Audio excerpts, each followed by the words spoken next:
everybody, and this is the Lament Configuration Horror Podcast. My name is Greg Knox, and I'm joined by someone who likes horror as much as a fat kid likes cake, our resident body count girl, Ria Fend.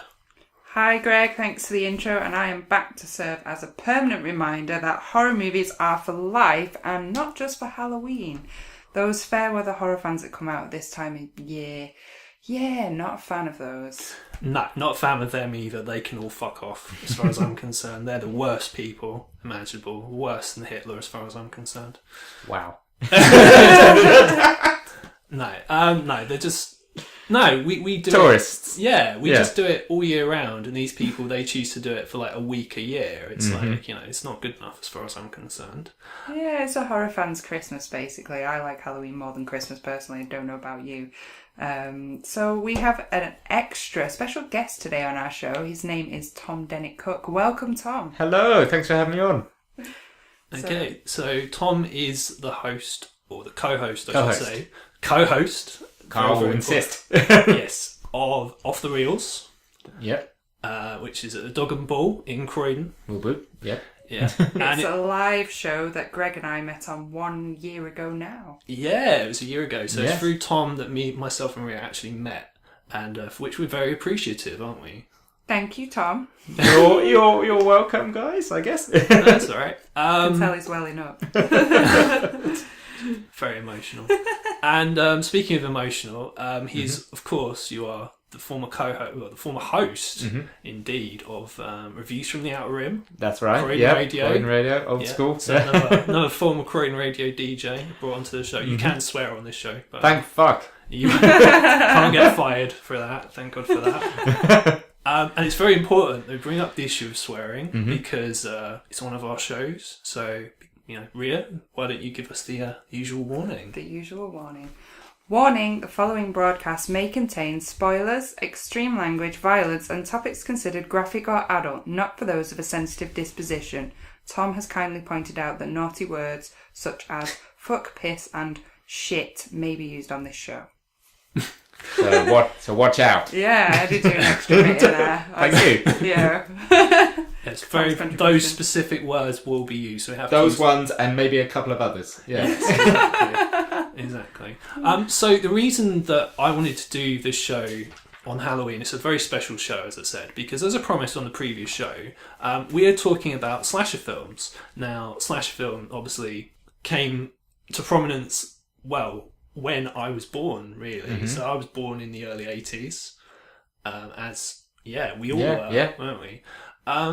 Now, in your opinion, what is the characteristic of a slasher film? So what I mean by that is not necessarily the cliches, we're going to come onto that in a second, but like how, if you were going to talk about sort of characteristics a slasher film had, what would you say? Well, basically, if you think about it, a slasher film is a murder mystery with added gore. So it's a drawn-out murder mystery. Okay. But tends to be a serial killer with one or various weapons, usually in a mask, somebody iconic and intimidating, and tends to be mute or not talking. And there would need to be a final girl and teenagers in it for it to hit the criteria, I would say. I mean, there's probably much more to it than this if we go more in depth, but in a nutshell, that's it. There's an evolution of the slasher film. So sometimes it's a murder mystery, and then as it goes on, it becomes more of a, as I said before, celebrity killer. Like, what's Freddy going to do this time? But basically, if you look at it from the early days of films like Prom Night, right up into things like Urban Legend and stuff, it's a murder mystery, but with murder in capitals, and the mystery being less important. It's a bunch of people getting killed. You're really looking forward to the kills. And then, who's the murderer? Oh, it's probably so-and-so who runs the Haunted Fun Fair. It's like kind of like Scooby-Doo, but with gore. It's the ambulance drive. Yeah.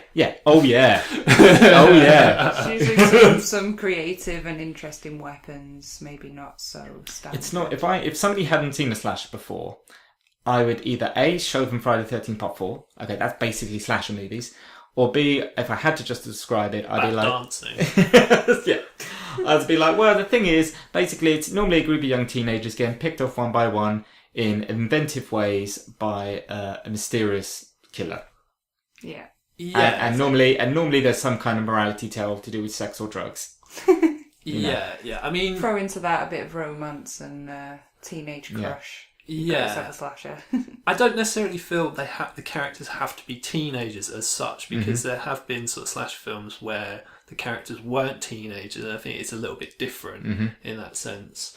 I mean, I've got written down sort of a list of various different characters. I think you've covered off most of them. There are certain characteristics that not all slasher films have. So, like, for example, some of them start with a prologue, Halloween, for example, and then the various rip-offs like Prom Night. Prom Night had a prologue, and The Prowler, and My Bloody Valentine. Never ends well, does it, that prologue? No, it never does, generally.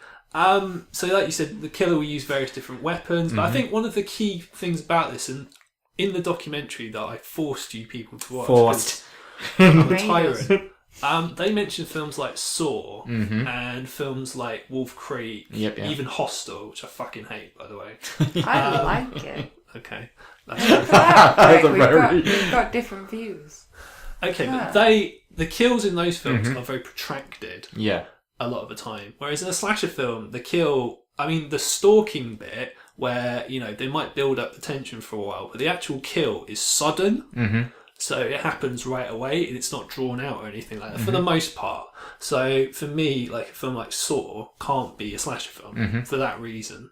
And there's other things, like you said, it's an evolved slasher film, isn't it? What connects the two would probably be the inventiveness of the kill. And what's changed is how long it is. Yeah, creativity is still there, and the series of kills.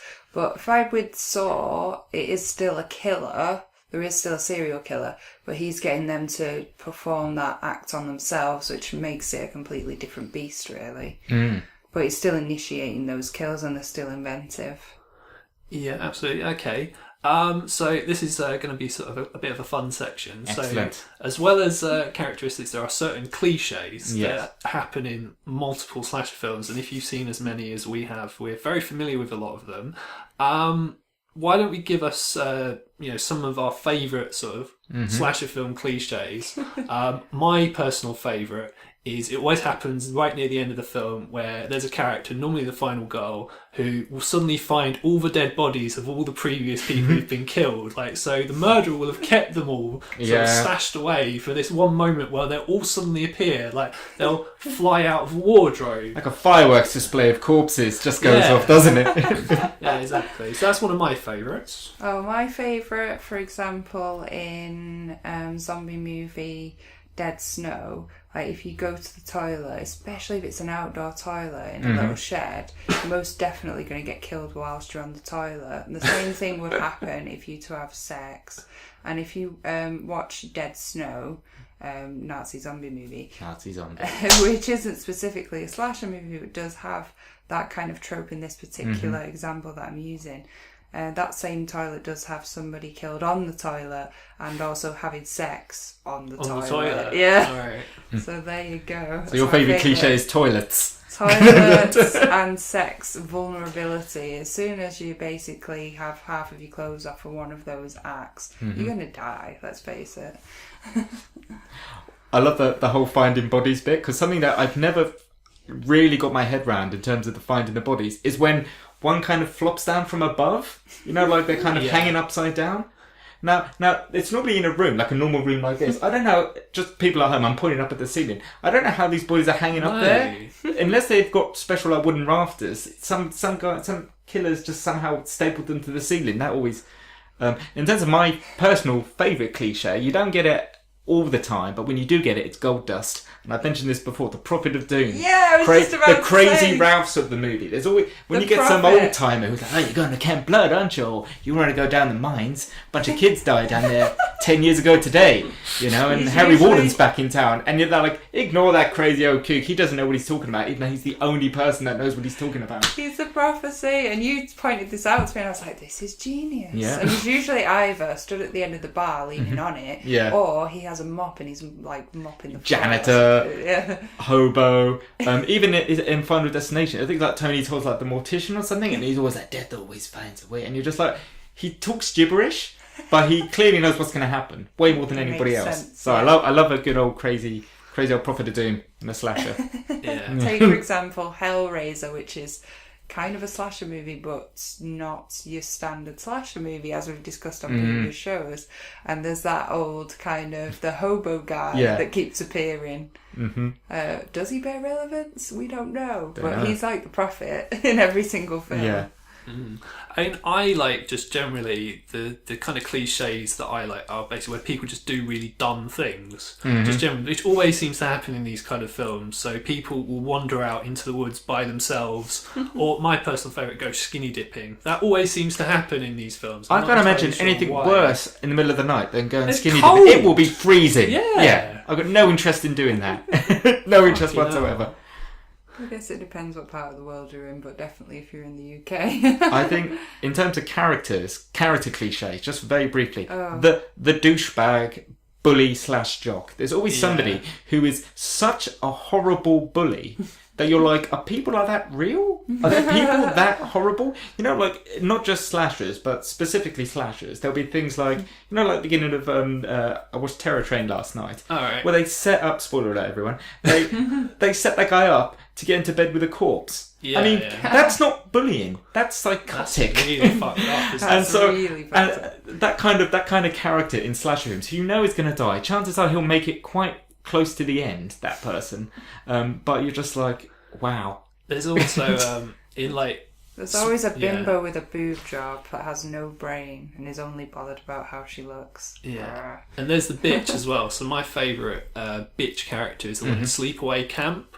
Oh yeah. I forget her name now, but it's like Judy, I think. I could be wrong about that, but yeah, she's just such a ridiculous bitch. Yeah. Like, no one is possibly this bitchy in like everyday life. I also like characters who play really shit pranks on people. Like the guy in Friday the 13th Part 3. Shelly. Yeah. Shelly always feels sorry for that character, but you know they're going to die. Like, oh, let him off. He's already dead on the inside. There's no point killing him off, but they always kill him off. Yeah, or the guy in Dormant Drip Blood, who, which is also called Pranks, who also plays the really rubbish pranks on people and stuff like that. And yeah, I mean, there's sort of also sort of standard sort of horror film tropes, like stuff doesn't work properly, like cars won't start, torches don't work. Tripping over. Or falling over, yeah. Have you ever? How often do fall people over all the time? over nothing? Feet. Over Yeah, nothing. shook over And then of thin course air. there are the rules, as they say in Scream, which is your kind of, you know, don't say I'll be right back and all that kind of stuff. Which, having watched a lot of slashes, well, not a lot, but I haven't watched a series of slashes in preparation for this, I was surprised the amount of times the rules aren't as concrete as you think. No. You know, slasher is a very broad church stretching several years, and some of these things don't actually happen as often as you remember or think they happen, you know. No, I think a lot of the rules come really more from Friday the 13th. And even the rules in those films don't seem to have migrated to other slasher films. Yeah. It just seems to be mainly them, like a lot of them. Anyway. Cool. Alright, so we've kind of discussed what a slasher film is. What do we think the first slasher film was? Psycho.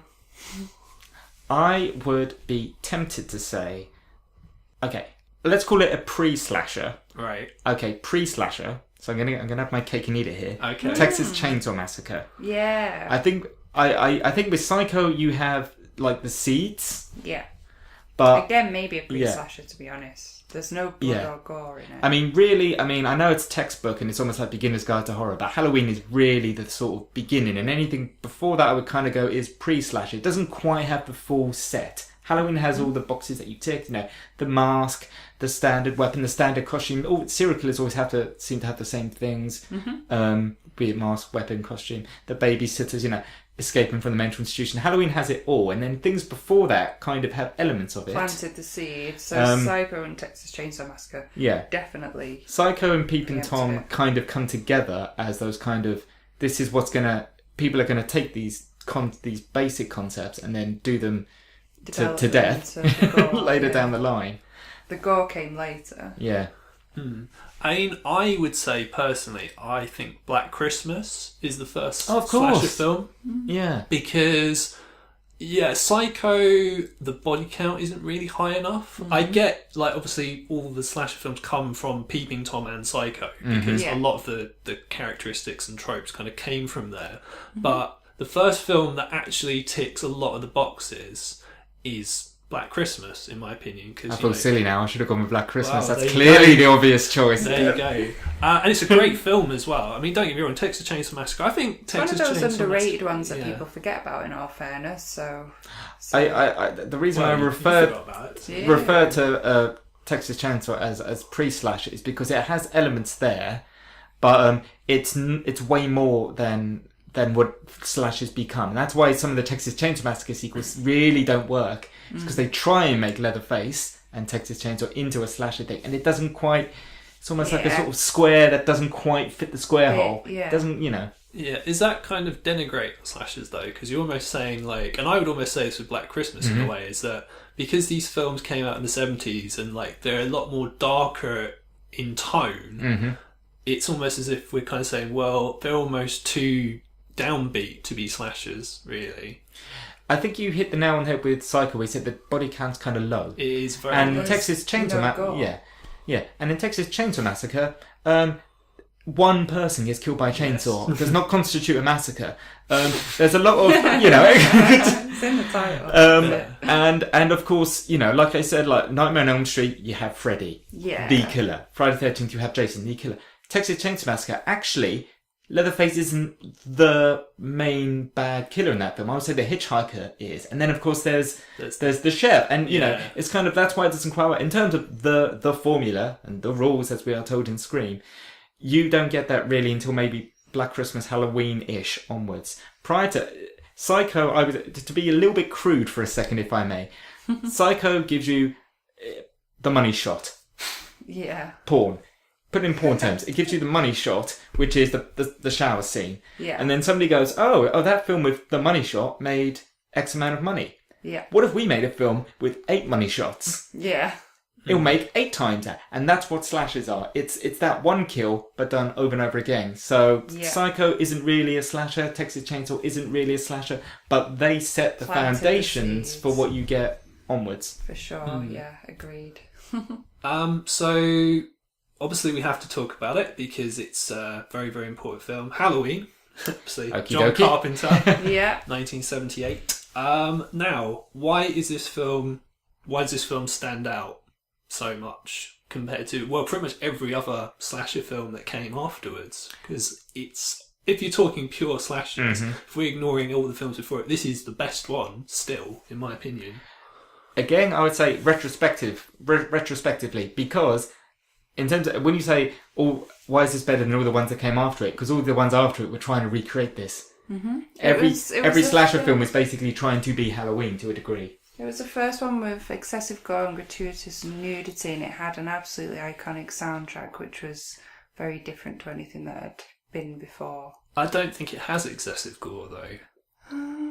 It doesn't really have gore, and that's kind of one of the things I would say that kind of makes it stand out. Because particularly when we talk about Friday the 13th, Friday the 13th is very gory, and there's reasons for that. Whereas with Halloween, the reason I love Halloween is it's more about the atmosphere, in that a lot of it is kind of like, he'll show you Michael Myers kind of, in the background, which is where... Perspective killing. Yeah, and it borrows this a lot, where you'll have someone in the background and you can see Michael Myers in the background, and then he'll disappear behind a bush or something like that. Okay, yeah, you're right. Friday the 13th is the first one with gratuitous nudity and excessive gore. So Halloween was a predecessor to that then. Yeah. Halloween kind of was... What Halloween, I think, maybe did quite well was... We use the term slasher now, but I think for a time they were referred to as stalker films. And Halloween is primarily Michael Myers spending most of the film stalking people, watching from a distance and building up to it. And so it's the suspense, like they said in the documentary. It's the slight tilt of his head whilst he looks at his victims that built up that creepiness. And maybe actually his physical presence himself, like he was very sort of tall, intimidating killer, like you say, stalking a lot. So it's very drawn out.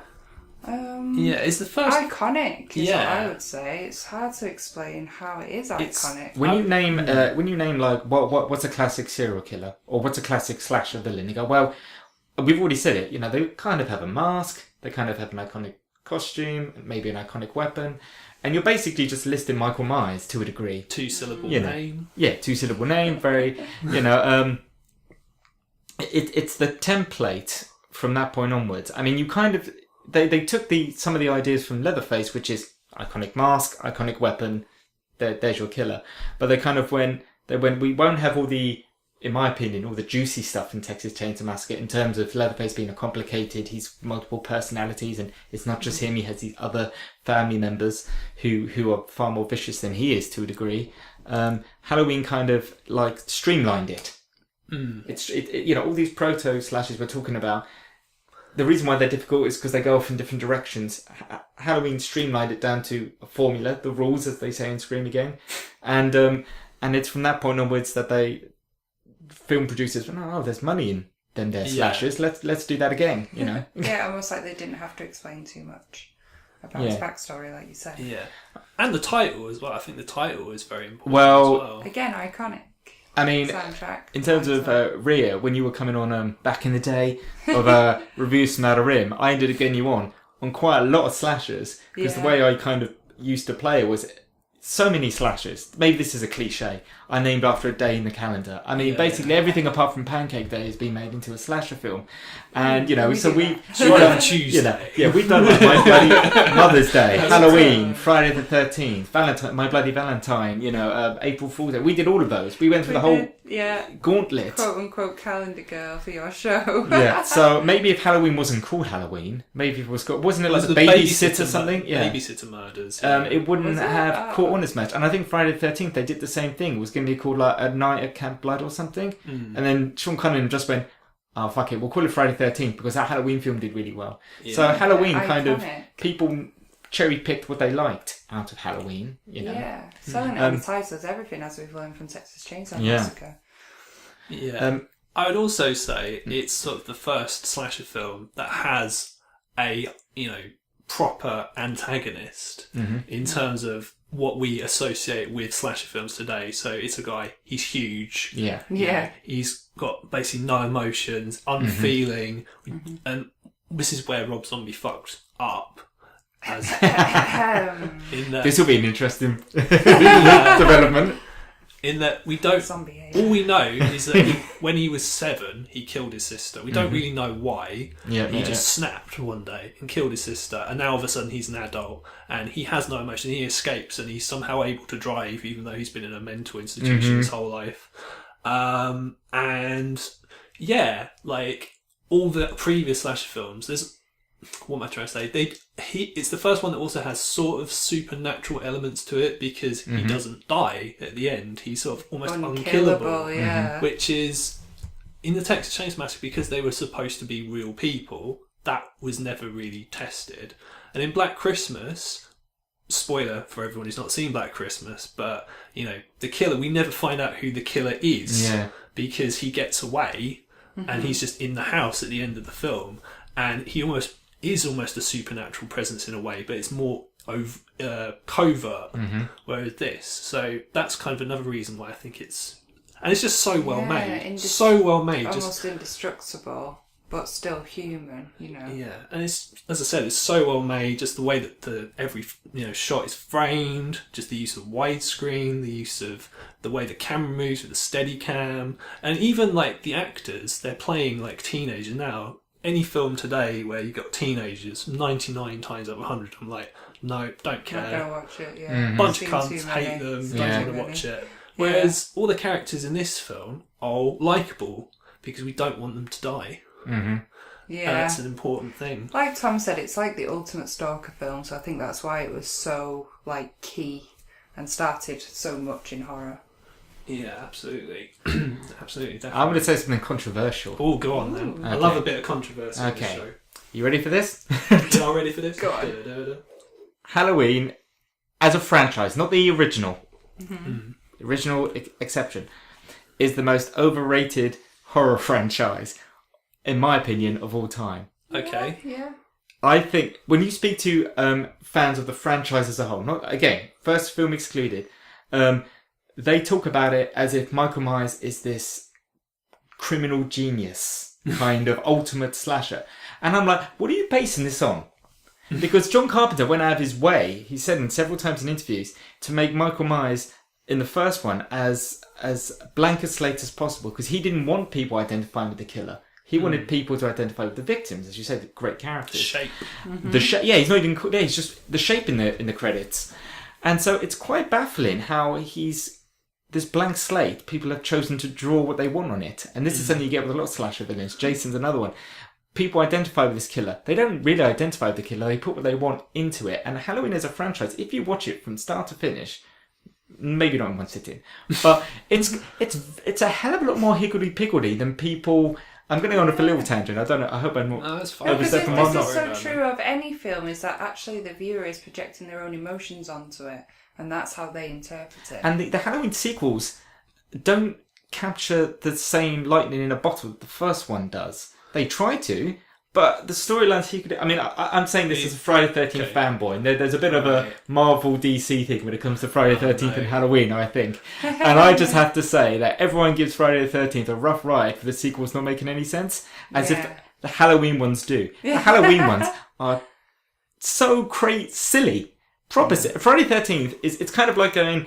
the Carol films, they're really just silly and sexist. I'm more of a fan of On the Buses. And it's just that kind of like, but they're the same thing. Yeah, Halloween really seems to be given as a mention On the Buses. I did on the slasher show. Anyone would think that I mentioned Disney on occasion. The Halloween franchise, I think, gets a pass because the first Halloween is so good. But individually, the Halloween films are silly. And I know we're going to talk about the curse of Michael Myers at some point. But Rob Zombie is guilty of over-explaining Michael Myers. John Carpenter's original concept of saying, Tell the audience nothing about this character. Rob Zombie went too much in the opposite direction, but he wasn't the first person to do it. The curse of Michael Myers with that stupid cult hold that thought, alright, because we're gonna get there. I had to get that off my chest. We'll come back to that. In total agreement with Tom, actually. I'm more of a Friday the 13th sort of girl myself, but they are very similar in a lot of ways. And last thing I want to say on Halloween before we move on. Now, Halloween gets credited with the whole, like, if you have sex, you die. Right. Kind of trope. However, is that really fair? Because, in my opinion, in Halloween, Michael Myers only really wants to kill Laurie Strode.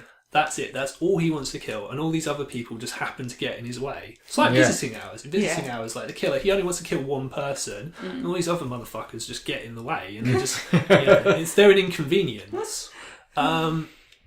And they happen to have had sex. And people have read this as, well, if you have sex, you die. It's like, Laurie Strode is this virginal, sort of pure girl, and she's, all wholesome and good and all that.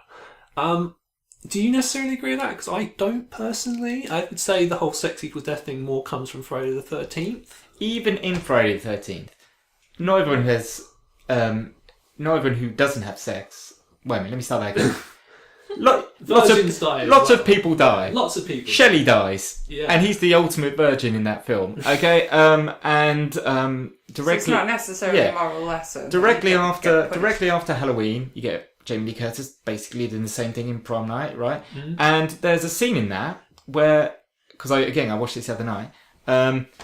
Do you remember that there's a girl in who's quite prim and proper, and her boyfriend's trying to force her to have sex, and she's like, no, I'm not going to do this, and he's like, fuck you, bitch, and walks off, and then she gets killed. So she gets killed because she didn't have sex. Yeah. Because something. No, I know what you mean. And so it's kind of like, again, these hard and fast rules aren't actually totally there, and maybe people are reading too much into it. They elaborate or forget. I'm not gonna sort of be in denial about if you have sex you get killed. It does happen, but I think it's basically if you're naughty, as a collective term, naughty results in death. Yeah. If you do drugs, or if you do stupid things, or if you fall over. These teenagers are getting killed, yes, because they're having sex, but it's also because they're sort of teenagers. They're easy targets. They're not just having sex. They're doing drugs. They're doing all these, again, naughty things. Very naughty. Yes. Naughty, very naughty. But I don't think Michael Myers stops, as you say, killing. I'm not going to kill that person because they haven't done anything. No. No. If you get in his way. And with Jason, as far as I'm concerned, Jason is just home defence. It's his woods. They killed his mum. Some people chopped off his mum's head. He's not all there upstairs. So if you just don't go to Crystal Lake, you're not going to get killed. So stay off his yard and you won't get killed. You're trespassing. Sounds reasonable to me. Yeah, stay out his yard, Excellent. everyone. Now it's interesting you bring up Prom Night. So what I thought would be good to talk about now is obviously Halloween. Came out, was a very good film, made fuckloads of money. It wasn't very well received by critics initially at the time, but obviously since has kind of been reassessed. All changed their tune, haven't they? Yeah, all kind of betting on a winning horse now. Reassessed as a classic of the genre, and we have the initial first wave of kind of Halloween clones. Now, you brought up one already, which is Prom Night by Paul Lynch, a Canadian slasher film, not the first time that... Canadians are good at slashers. Yeah, in that Canadians first make a bunch, lot of slasher films. Now, did you like Prom Night? Because you mentioned you've seen it. Yes. Now, I've got to be honest, I don't think it's that great, personally. I think it's a bit cheesy. And proper 70s. Yeah, although it does have Jamie Lee Curtis. The scariest thing about Prom Night is that dance scene. Goes on for way too long, like 10 minutes. Yes. And she was the appeal in this film, wasn't she? She's what sold it, so... Yes. Along with the slasher genre taking off. Yes, and it's made a lot of money. Twist, did you like the twist as to who the killer was? Yes or no? It took me a bit by surprise, I'm not going to lie. Often the early ones do take you by surprise, because... Actually, no, generally speaking, when there's a twist, when there's who's the murderer, it's often just some random person who was briefly... Ambulance driver. I'm talking about ambulance drivers here. Yeah.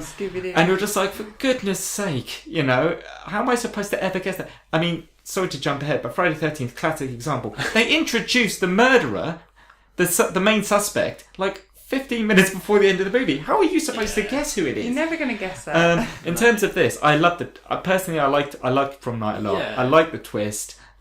This first cycle where, again, later on slashers don't bother with the mystery. They move on to, as I say, the celebrity killer, be it Jason or Freddy or whoever. These early ones, they really do try and solve the mystery. And Prom Night is brilliant for this mystery.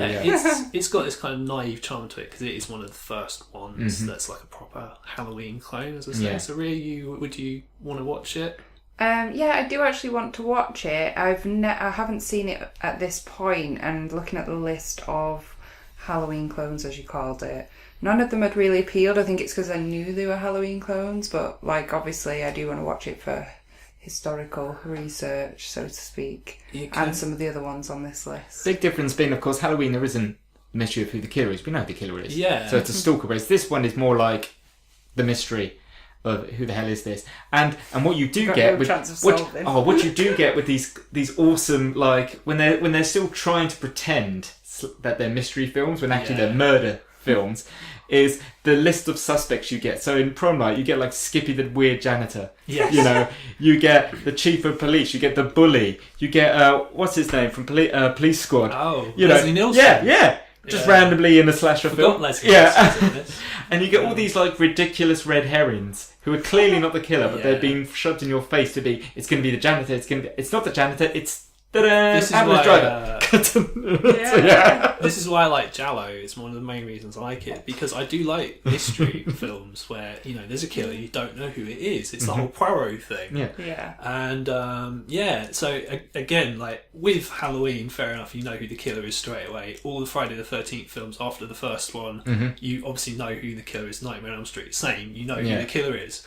With these, it's almost more fun because if you've never seen them before, you have to guess who the killer is. And with Prom Night, it's like that, and it's like that with other films as well, similar to that. April Fool's Day. April Fool's Day is a good one. I love it. I can't wait till we get to that. Yeah. These early ones, it's almost like these red herrings. They're paying like lip service to the idea of it being a murder mystery. Yeah. But they're not really interested. As I said, they're not interested in the mystery as such. They're interested in the murder. So here's your suspects. we don't know who the killer is, but just enjoy the ride. With Prom Night, they've shown you the prologue as well. So if you pay attention to the prologue, it's like, okay, well, this happened, so this has affected things in this way. Similar one I think is better than Prom Night, also stars Jamie Lee Curtis, is Terror Train by Roger Spottiswoode. Okay. So not liking Terror Train then. I haven't seen it. Okay. I don't like Terror Train. Alright. Is it because it's got David Copperfield in it? A lot of it is just David Copperfield doing magic tricks. I don't know. If I'm honest, I think it's just the train. Which sounds like the dumbest thing to say. But if it wasn't on a train, if it was the same film, but if it was I think the idea of it being on a train is, okay, so they're stuck on the train. It's like this claustrophobia, they can't get out kind of thing. That's the pull of that film. But there's just... Again, it's going to sound weird because it's long. It's just a lot of a train because it's long and okay. Where am I trying to go with this? It's long. The trains are long, right? Yeah. What I mean by this is the route. It's quite a small film because it's just a long carriage. Yeah. So there's not a lot of scope to do things in this film. It's kind of like magic tricks for 30 minutes. You know, it's kind of like, okay, so you like Saw basically set in one film, one room. Okay, great, that's actually kind of good. But with Terror Train, I just got kind of bored after a while with this fucking train, and I keep going back to this train.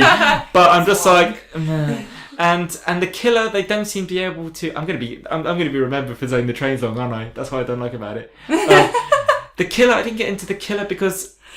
Again, slashers have this thing. Okay, Michael Myers is going to wear this William Shatner mask. That's his thing. Jason's going to wear a hockey mask. That's going to be his thing. In this, the killer's constantly changing costumes because it's a costume party sort of thing. There is a pretty clever twist with that, though, you have to say. There is a clever twist, but at the same time, I just didn't get into it as much. I felt it was almost like, we'll get Jamie Lee Curtis back because she's kind of the scream queen. Okay. Scream queen, you know. Alright, I mean, my thing with Terror Train is it's a bit inconsistent. I like the kind of backstory in terms of why the killer is doing what he's doing. Yeah. And I like the murders themselves, and I like the last sort of 20 minutes because Jamie Lee Curtis is really good at being a final guy, everybody. But in the middle of the film, where you've got, as I mentioned maybe a few times, the David Copperfield doing his magic tricks and stuff like that, is a lot of waiting around, waiting for stuff to happen, and those bits of the film really, really tested my patience. But the high points are very, very good for the most part, I would say. Space is almost, going back to the length of this train, it's almost too small a space. It's a bit like with snakes on a plane. There's not a lot you can do in a plane, really. There's not a lot you can do in a train either. So I didn't really get into the whole slash on a train. Well, I mean, in theory, if you set a horror movie in one space, then it's fairly easy to make and cheap to make. So that's always the goal, I think, like with Saw, for example.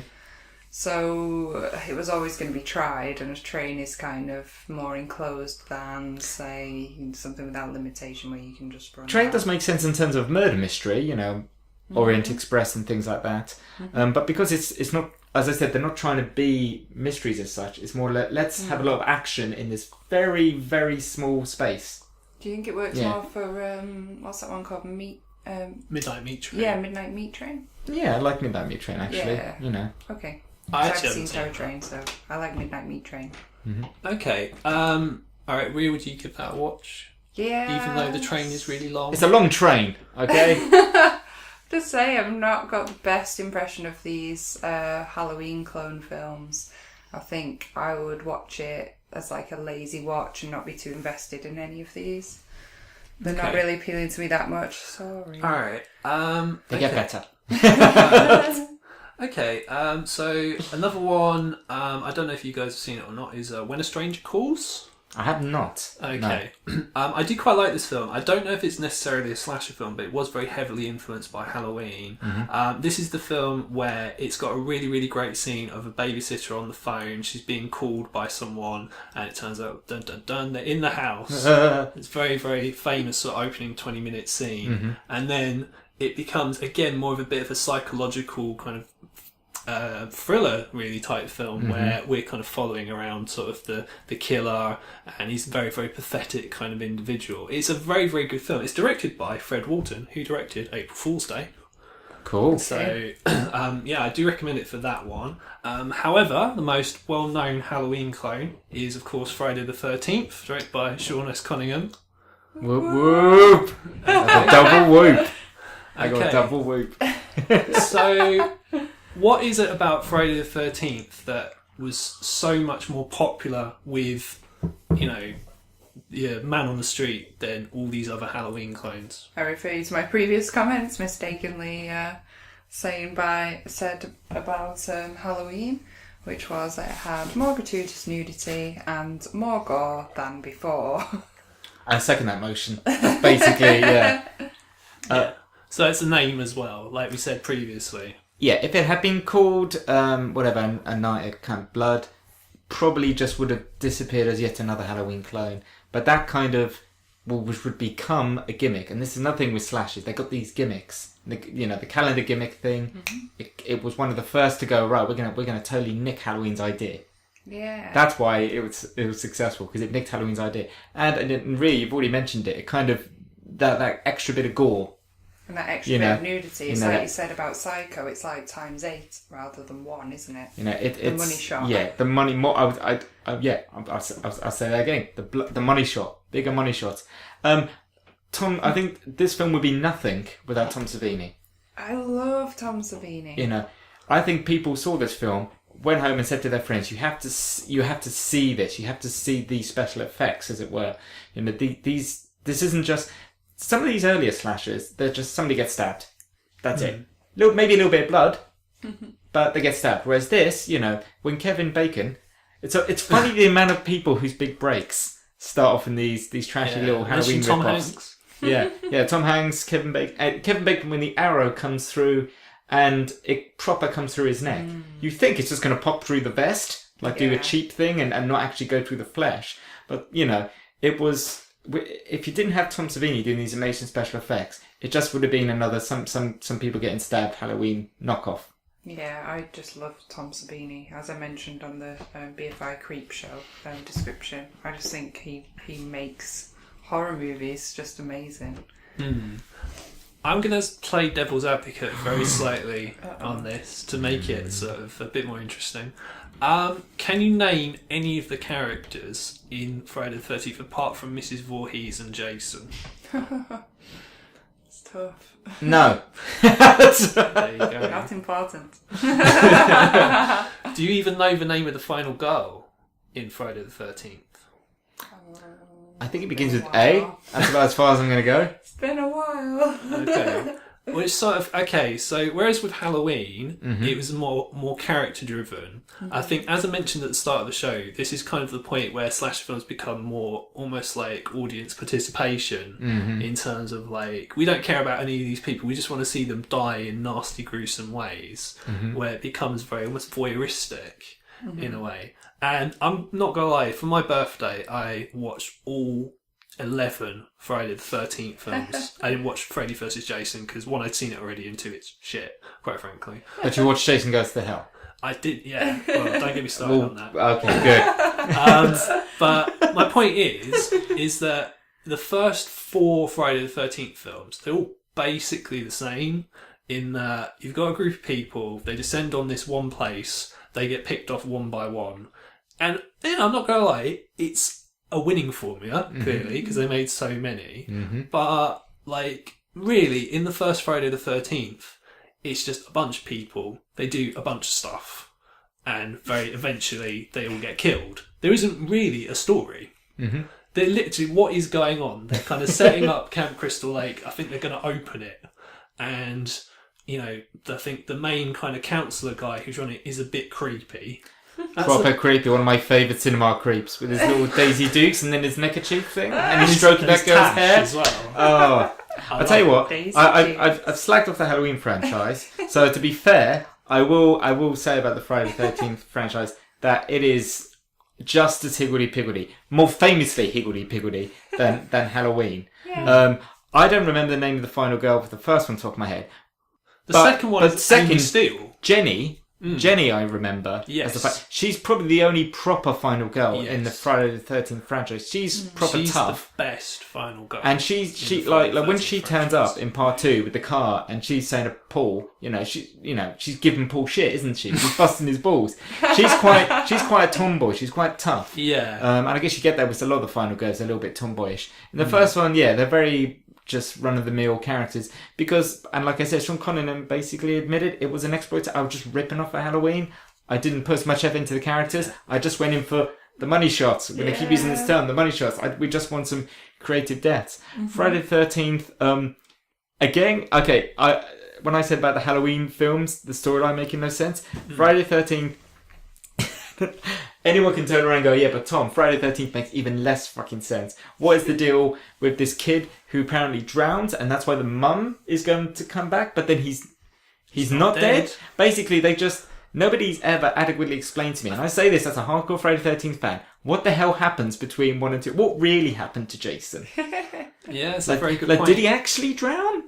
Because because at this stage, I'm going to say, some people might go, oh, well, Jason's supernatural. I'm gonna veto that because at this stage, Jason is not supernatural. At this stage in the franchise, Jason is just normal. They don't go crazy supernatural till Jason lives. So either, again, going off a little tangent, either Pound of Voorhees is keeping Jason hidden away somewhere, or Jason's run away and is hiding in the woods.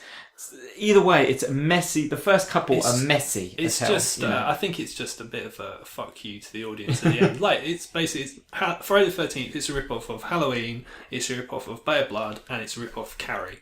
Yeah. And it's not that cleverly thought out. It's just like you say. It's all about having excess of everything and thrilling the audience. Jason's just his throwaway character, really, Yes. which is interesting. What's interesting about the Friday the 13th remake, everyone calls it the Friday the 13th remake. I'm like, well, what it really is a reimagining of 1, 2 and 3 all squished together. Like the first 10 minutes of the remake basically go, right, there's Pound of Voorhees, there's the bag on his head from part 2, right, let's get the hockey mask on and do it properly. So Friday the 13th, there's more to talk about, but I don't want to spend too much time dwelling on the kookiness of the first. I mean, what I'll say, I'm going to express an opinion I've expressed on this show before. I prefer the Burning in terms of summer camp slashers. I prefer the Burning to Friday the 13th because I think like the characters in the Burning are more developed than for sure. They are in Friday the 13th because in Friday the 13th, it's Kevin Bacon. And there's the one that's there at the end, and there's the creepy guy with his tash. Yes. It just had and Ralph. Ralph. Hey, Crazy Ralph. Okay, that's the third character that we had less mass appeal, and it's all about timing as well, isn't it? Often with these things. And as I said, the title is obviously very evocative. It's a great title. Yeah. But yeah, it made fuckloads of money at the American box office. Another interesting thing about the initial Friday the 13th compared to most of the sequels is it wasn't cut by the MPAA. So the MPAA, for those who don't know, is kind of the American equivalent of the BBFC.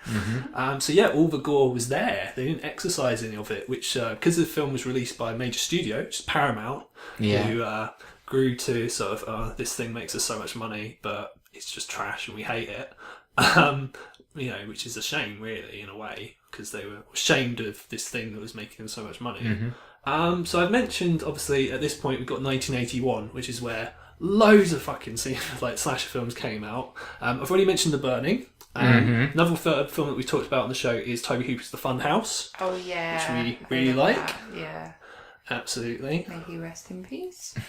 Definitely. Friday the 13th Part 2, which we've already sort of mentioned. So it's directed by Steve Miner, who also directed Part 3, which is in Glorious 3D.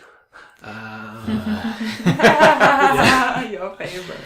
Part 3 is awesome. Yeah. It's probably the shittest of the first Friday the 13th. Yeah. I don't know. I think in a way I actually kind of prefer Part 2 to the first Friday the 13th. The first Friday the 13th is a lot more iconic, and I get that. And I would probably watch it again. But I think as a film, it's actually probably best Friday the 13th film in terms of the story. You mean 2? 2, yeah.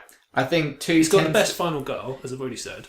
I think it's 2's... part of the sequels boom that we discussed as well, like slashers exploding on the scene, sequels then being a thing, franchises, and celebrity status of these serial killers from the first film that everybody so loved. I think 2 is kind of like the critics' favourite. It's the one that is actually a decent film. Also, in terms of the success of Friday the 13th, I mean, you get this with the earlier slashers, but what happened with Friday the 13th is you had this massive studio getting behind what should have been a grindhouse film. Paramount's involvement is a huge part of Friday the 13th's success. I think Halloween didn't get as wide a publicity, and then but grew quite quickly. Whereas Friday the 13th, Paramount kind of gambled on this little piece of crap because Halloween was so successful, and Paramount owes a lot to its success as well. 2 is by far the best one. You know, I think most people don't really. They think about part 1 in a kind of an awkward way. You have to acknowledge it because there would be no Friday the 13th without Friday the 13th. But, you know, because Jason's not the killer, even in Scream, they play the trick on the girl at the beginning, don't they? Name the killer in Friday the 13th. Everyone goes Jason Voorhees. Going, no, don't forget. Although interesting, I would say that Jason in this one is actually probably the weakest because it's just a guy with a bag on his head. I prefer the bag to the hockey mask, personally. Oh, okay. That's interesting. But he's the most human because you know in this one, Jason over a period of time, Jason becomes this invincible killing machine, this Frankenstein's monster. People forget, you know, in part 2, just a redneck with a bag on his head. You kick him in the balls, he falls down. That happens in part 2, but he's more human. So yeah. Rhea, what about you? What's your thoughts on the early Friday the 13th films? Part 3 is definitely way too cheesy, as we Tom and I discussed on a previous review show for Tom's Croydon radio show, Reviews from the Outer Rim. The second one, I would need to refresh and watch because it's been a long time. For me, like with these sequels, it never comes close to the first one, so I find it really hard to kind of compare them. Okay. What about Halloween 2? I actually quite like Halloween 2. I know a lot of people don't. But it is very ball in the bag. It's very right. He's just going to carry on doing what he's doing from the first film. Now in a hospital. Yeah, now it's in a hospital.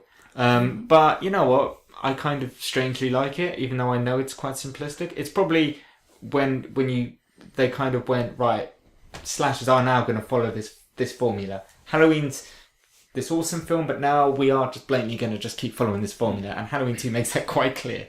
Yeah. Halloween 3 goes off the rails, totally. Yeah. But then it quickly comes back and goes, okay, we're not doing that again. We're going to go back to this formula. So I kind of like 2.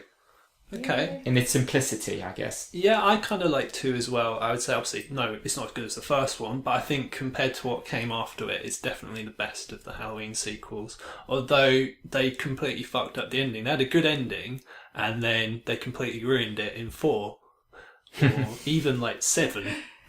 Well, again, it's been a long time since I've seen this one, so I need to refresh, but for me, none of them come close to the first one, so... Oh, no, I agree with that, totally. But yeah, I mean, again, sort of, it's interesting, we've got the first 2 kind of slasher sequels, which we're going to move on to at some point, the whole sequels thing. A film that both of you have reviewed on Tom's show, My Bloody Valentine. An excellent film, yeah. Absolutely love My Bloody Valentine. Yeah, great film. It's great. Yeah. I do quite like the remake as well, but the original one is amazing. I haven't seen the remake, but I've heard, like, pretty much universally, people love it, which is very weird with slasher remakes. Most people, Greg's pulled a face like, apart from me, most people seem to like the remake, which I found quite surprising. Nowhere near as the original, in my opinion. Says the original, the man who doesn't like Rob Zombie. This one. The is original different. I found quite charming. It's awesome. Yeah. It's quite cute, a little slasher film. You know. Now, the MPAA totally butchered this when it first came out. But But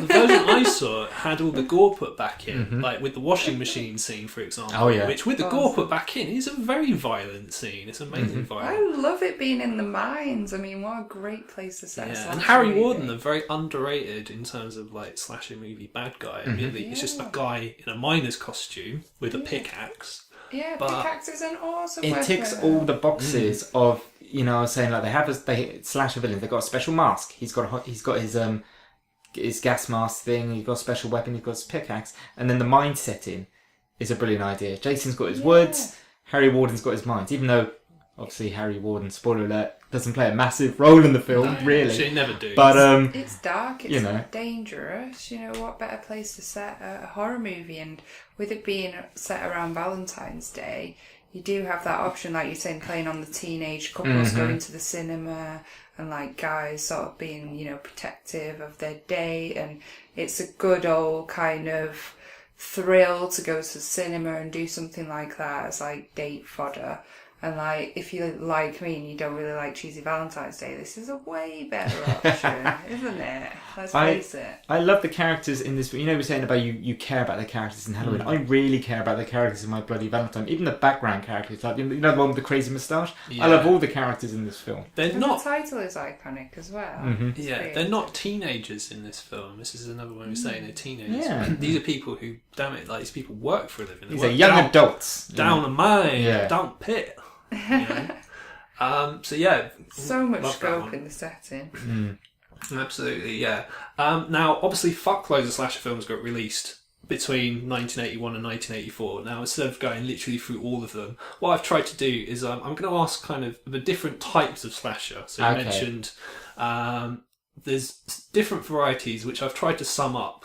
Now, of these, which ones would you say were your favourites? So first of all, we've got what I call calendar slasher films. So these are your Happy Birthday to Me, April Fool's Day, sort of. These are my favourites. That's why I wanted to do it when Rhea came on. That's why I was like, I wanted to go through the calendar and do all of them. Those. You know. Yeah. So as I said, so you've got Happy Birthday to Me, April Fool's Day. Now, I've separated these somewhat. I'm a fan of this type of film. It's the Christmas slasher film, of which there are a few. So we already mentioned Black Christmas. There's the infamous Silent Night, Deadly Night, which is a very, very sleazy film. We've got Santa's Sleigh, one of my favourites. Yes. I'm not a big fan of Christmas horror. I love it. So good. I think the thing about Christmas horror, it's a bit like sex comedies. Sex comedies are very rarely sexy or funny. Christmas horror is very rarely Christmassy or horrifying. And I think, weirdly, even though I like films that make me uncomfortable, Silent Night, Deadly Night, the thing with the parents getting killed in front of the kids. It's very dark. I just couldn't enjoy that. Couldn't enjoy that in the slightest. Horrifying night of the year. Luckily, Silent Night, Deadly Night 2 came along and completely erased any feeling we're gonna get to that. We're gonna get to that. Oh, I can't deal with this. You know. Oh, what about Jack Frost? Jack Frost. I don't know. I'm not a big fan of those kind of films. One of your personal favourite, Gingerdead Man. Oh, Gingerdead Man. Come on, that's good. Yeah. Fucking Gary Busey is a talking. The thing with Christmas horror is it's the same. By and large, the same kind of gimmick. And I know we're talking about slashers, which are all about repetition, but it's the same gag. It's basically always some kind of killer Santa, and there's only so many times as slashers eventually die out. Christmas slashers are almost slasher crap on speed. It's even more of this kind of thing, and I don't know. But it's fun. Krampus was great last year. There's this new one coming out like next month. Oh no, this month actually, called Snowman. So, more to look forward to. Maybe it's because it's so obviously meant to be horrifying because it's Christmas. It's kind of like Christmas is the complete opposite of horror. So we're gonna force this duality onto you. And I don't know. It's usually really cheesy. Let's face it. I don't take them seriously, but I do enjoy. I don't think. Yeah, I don't think I take the Friday the 13th films seriously, but it's almost, to me personally, it's kind of like a bad joke. Just because it's a joke doesn't mean I'm going to laugh at it, you know. And these Christmas horror ones, they kind of over. Much like the jokes that you get in Christmas crackers. Yeah. I would say 1984. There is a film called Don't Open Till Christmas, where it's not someone dressed as Santa doing the killing; it's the person killing people dressed as Santa. So there's a slight difference. That's good. Yeah. I've already mentioned these already, so we've got the summer camp slashers, of which I already mentioned The Burning, which I'm a big fan of. Obviously, the Sleepaway Camp as well. Ooh, Sleepaway Camp. It's very cheesy, and obviously got the infamous ending, which I don't think we're going to spoil, because it's one of these things, it's the kind of ending that you will never guess at all. I did not see it coming when it happened the first time I saw it. So yeah, I'm going to leave it with you, but I just love it. It's so cheesy that it becomes fun. at the same time. There's some pretty vicious deaths, like a death by sort of, swarm of bees. The first death where he drowns someone in like a boiling pot of like. Oh God, yeah. What's weird about the drowning somebody is I don't quite understand how that person drowns, because they're kind of holding the big pot, and the kid kind of pushes the footstool. It doesn't quite make sense. The main thing with that film is the ending. Yeah. And I remember when I first saw it, I by and large didn't like it, apart from the kills themselves, the money shots, everything in between the kills. Everything in between the kills, I'm like, I don't get it. I don't care why this counsellor guy is harassing this kid so much. The characters didn't make sense. And then you see the end and you're like, you know what? The ending makes up for everything. Yeah. And it's not just what you see, shall we say, downstairs. It's what it's the face as well that person pulls. The burning, I know you've already mentioned it, burning's absolutely brilliant. Burning's brilliant. I think these summer camp ones, the main reason there are so many of them isn't just because Friday the 13th was successful. It's because you don't need to build a set. We talk about these films being cheap and on the budget. I mean, you're just in the woods. It's easy to make things set in the woods. You can do it anywhere. So that's a huge part of those films, I think. Yeah, and we've also got backward slashers, which take place in the woods, sort of like Don't Go in the Woods, which is a terrible film, pretty much. But there's also a film called Just Before Dawn, which is quite good. And finally, you've got our, which happens quite a lot in these slash films, your high school / college campus slasher films, of which there are very, very, very many. My favourite is probably Pieces of those. Yeah, it's a good one. Because it's pretty cheesy, I'm not gonna lie, but there's literally so many of them, so many of them. Other than what happens in Pieces again? Because I did watch it recently, but I watched a whole bunch. The thing about those ones is they are very. I know all slashers are very similar. What's the basic the high premise school of ones Pieces are again? very, very sort of cheesy. It's a guy with a chainsaw. So at the start, it's a kid. I got it. It's the guy that makes a person out of body parts. Puzzle. Sorry, gotcha. Yeah, that was very good. To put good. the pieces back together again. That was a good one. Yeah, it's sort of a best sort of so bad it's good sort of slasher film. What other slasher films from like sort of the early 80s that we haven't mentioned? To be honest, you mentioned the main ones. Yeah, okay, we've covered it. Cool. The one they haven't mentioned, which is pretty important, is obviously Nightmare on Elm Street. Was that 84, right? 84, by Wes Craven. So that's actually my favourite slasher movie. Okay, so why is that your favourite slasher movie then? I think it's just because I grew up with Freddy Krueger, and it's just such an interesting concept. It's his weapon, it's his costume, it's his backstory, and he's just iconic. I think it's the fact it is quite terrifying that they can't fall asleep, which is an incredibly difficult thing to do. And the title again. Plus, I'm a huge Wes Craven fan. He does have a particular way of making films, and this did really set the bar high. What this is, I think, what's great about Nightmare is it's the first time new life is basically injected into the slasher genre or subgenre. So slashers up until Nightmare, you kind of had the boom in the late 70s, early 80s, and then by the time you get to 84, things are beginning to get a bit stale. And if I could go back to what I was saying, my point about the sort of history of horror, so you had your supernatural characters like the Wolfman and Dracula and stuff, and then people wanted realistic horror because they were getting bored of supernatural. Towards the mid-80s, people seem to be getting bored of realistic horror. And when I say realistic, I mean they're not supernatural. They're obviously goofy and silly. But what Nightmare did was go, well, if people are getting bored of this kind of guy running around the woods nonsense, what if it's something we're going to re-inject this supernatural element? And as you said, the idea that you're in your dreams and nothing, you can't escape. For dream sequence type, there's no limitation with that. Because, Nightmare changes everything with slashers, really. Even going back to Friday the 13th, even Jason gets on board with this and goes from being realistic to being a zombie, essentially. I mean, you try watching part 2 and part 6 back to back. They're like totally different films.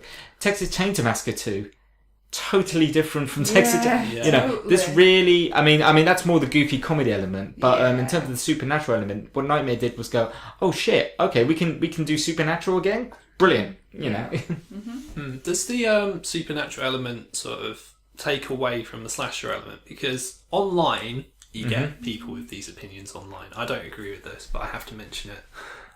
Some people would say a film like this, or a film like, let's say, Child's Play, which is another supernatural. The very first slash film that I ever watched was Child's Play. Are they slasher films, or would you categorise them as slasher films, even though there is a supernatural element to them? Yeah, definitely. Yes. Okay, we'll leave it at that because I agree totally, 100%. They are. I mean, like I said, you have the early ones are murder mysteries or stalker films, and then this is your almost second wave. Where it's now supernatural. Just deal with it, internet. Yeah, they had to get creative and put a new spin on it, like you said. It's still slasher. I really like the original sort of Nightmare on Elm Street. I think it's great. I think it's scary. I think what they do in this one is it's more about Nancy than Freddy. Freddy is... His appearances are very limited. I think he's only on screen for something like 6 minutes, which is very important. And he's not become a cheesy one-liner joke fest guy yet. It is actually very, very scary. And it's such a cool film. I really enjoy it. And it's like you said, the slashers that had come before, they kind of run out of steam. And this was sort of a new thing. As we said, in stuff like, you mentioned, so you would agree that the Friday the 13th films, once Nightmare on Elm Street became popular, they sort of ripped those off. Yeah. The idea of Jason is now like a supernatural zombie man, killing people and never dying. What's weird with the Friday the 13th franchise is, as you say, Paramount kind of hated them. It was their dirty secret. Made them money, but they did it. They tried to kill off Jason. They even tried to carry the franchise on without him, which didn't go very well. See Ambulance Driver notes. And then Freddy went, it's okay to be supernatural and silly, kind of. And then they went, okay, so they brought him back and did that. One thing I will say about Nightmare on Elm Street that is really important, I think, is Nancy is by far the best final girl ever. Because all the other final girls follow this, going back to patriarchal stereotypes, this thing where they, it's been said a million times, they get a knife, which is a phallic weapon, to kill the villain. Nancy kind of uses her wits. She outsmarts him in two ways. One, she basically sets up a whole bunch of like Home Alone traps. Yeah. So she doesn't just try to kill him in the traditional way of you stab him with a phallic thing. She sets up these traps. Now that fails, but then what she does is she goes, your power comes from my fear of you. I'm just going to turn my back on you. She, when does that happen in any other slasher film? That the final girl just goes, I'm not going to... A bit like an abused housewife, she realises that the only person holding her back, and this is a big sort of feminist metaphor, is your own fear of patriarchy, your own fear of this brutal male guy with his phallic little fingers. He's not. She's like, you're nothing to me. You're shit to me. She turns her back on him and he disappears. Yeah. So she's it's such a powerful moment in slasher history. Yeah. Yeah. Yeah. Okay. So at this time, so post Nightmare on Elm Street, obviously the slasher, as we mentioned, is no longer in vogue. People are getting sick of it. Mentioned that maybe horror fans want something else, which is where this supernatural stuff comes from. I'm going to sort of go into this in a bit more detail in a minute. The slasher films that were being made were generally cheap and made straight to video. However, obviously the biggest problem that comes out of this time is sequels. Yeah. Yes. So, we could probably talk about sequels for a very, very long time. In terms of sort of just kind of keep this a bit more succinct, what is your favourite sequel to a slasher film?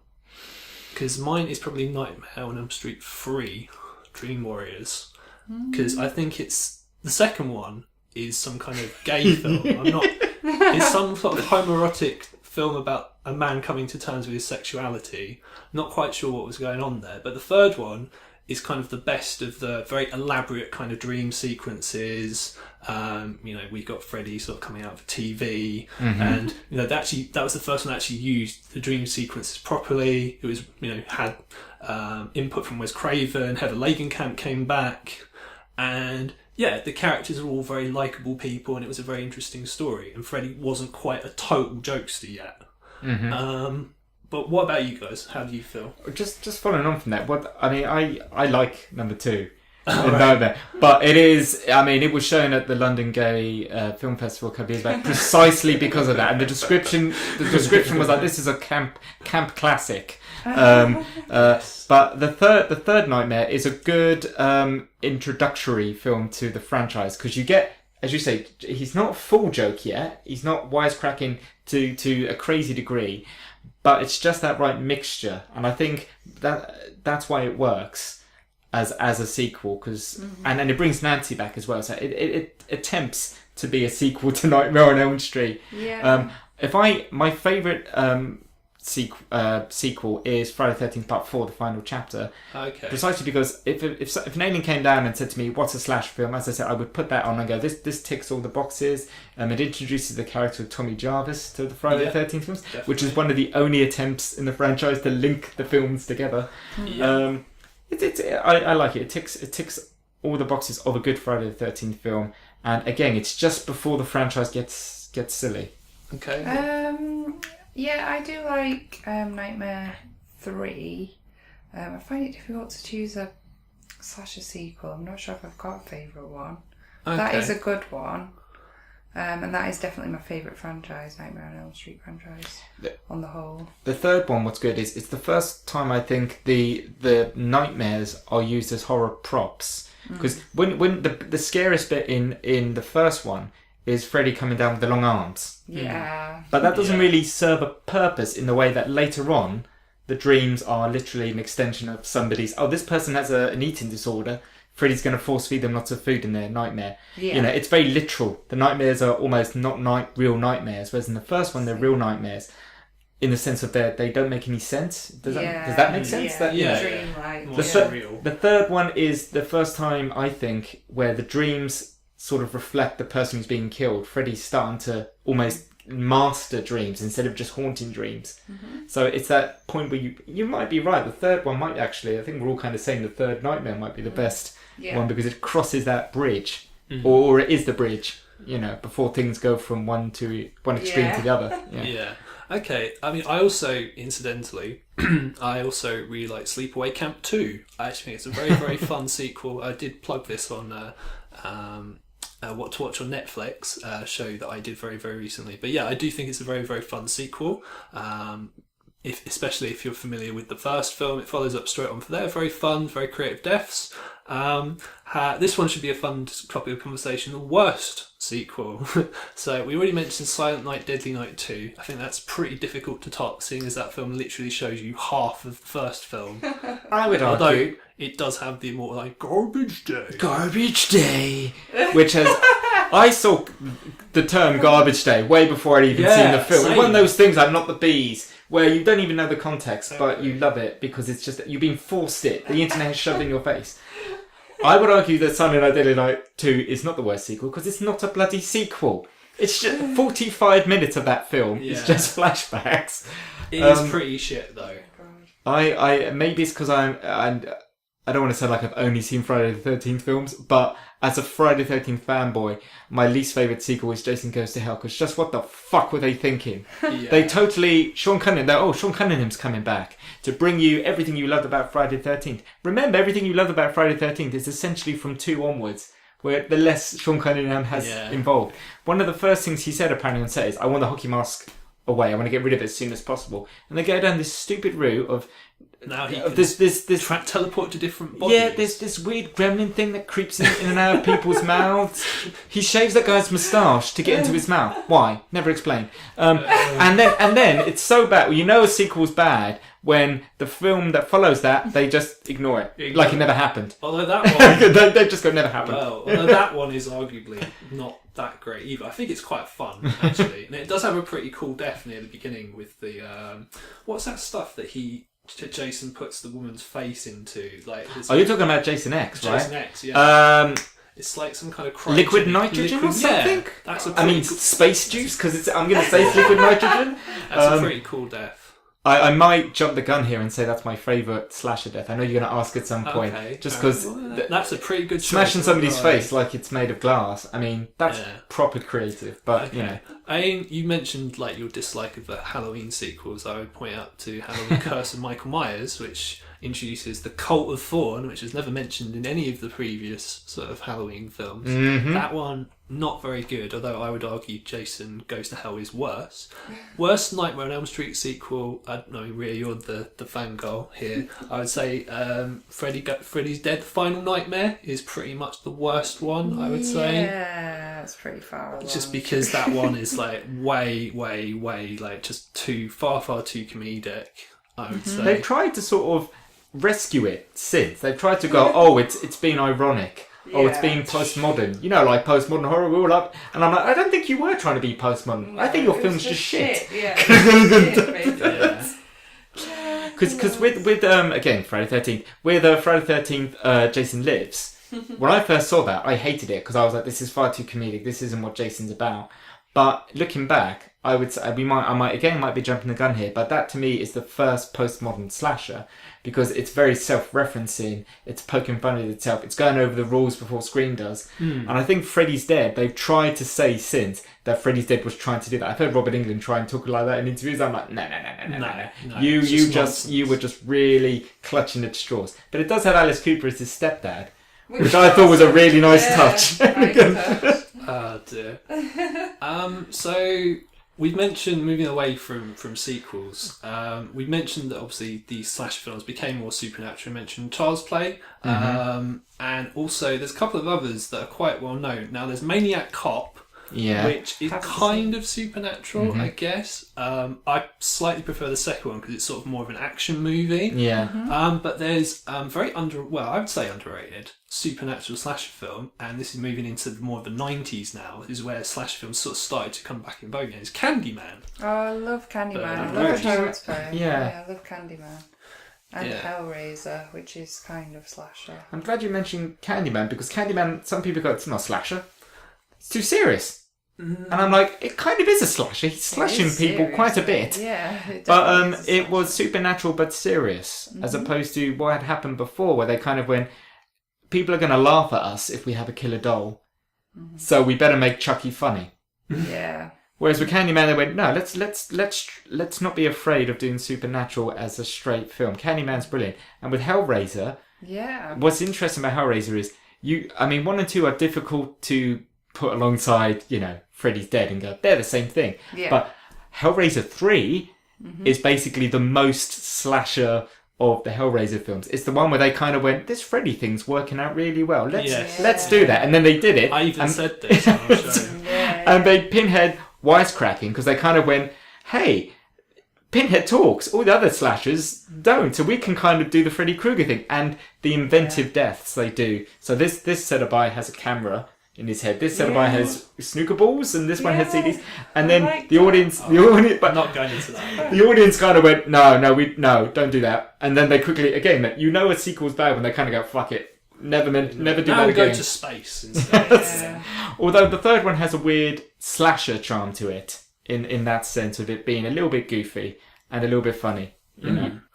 Okay, so move into the 90s. This is when, we mentioned postmodernism in terms of slasher films. Now, people say, well, Scream, that's the moment where sort of slashers became sort of meta and very sort of postmodern and ironic.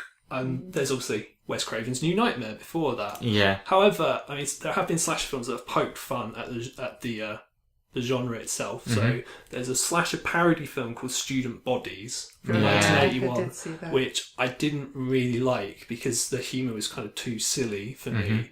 But my point is more that people have been aware of the rules of slasher films for a while, just because they're so fucking obvious. Really. Well, that's kind of why I mentioned Jason Lives. But the sad thing about Jason Lives is they tried it, and then they went, oh, fuck it, we're just going to go back to the same old formula. So the New Blood onwards kind of ignores what Jason Lives did, which is sort of do this postmodern. Yeah. New Nightmare is interesting because it's almost Wes Craven testing the waters, going, can you do a postmodern slasher and get away with it? Well, you've got Heather Langenkamp playing herself, and Wes Craven playing himself, and Robert Englund playing himself, and Freddy Krueger apparently playing himself as well, if the credits or anything. I love Scream, but I think New Nightmare did a better job at being a postmodern slasher in the sense of it really goes into the characters. As you say, Robert Englund playing himself and stuff, I just think is a very nice touch. Yeah. So I really enjoyed New Nightmare. I was a fan of the New franchise. Nightmare? Yeah.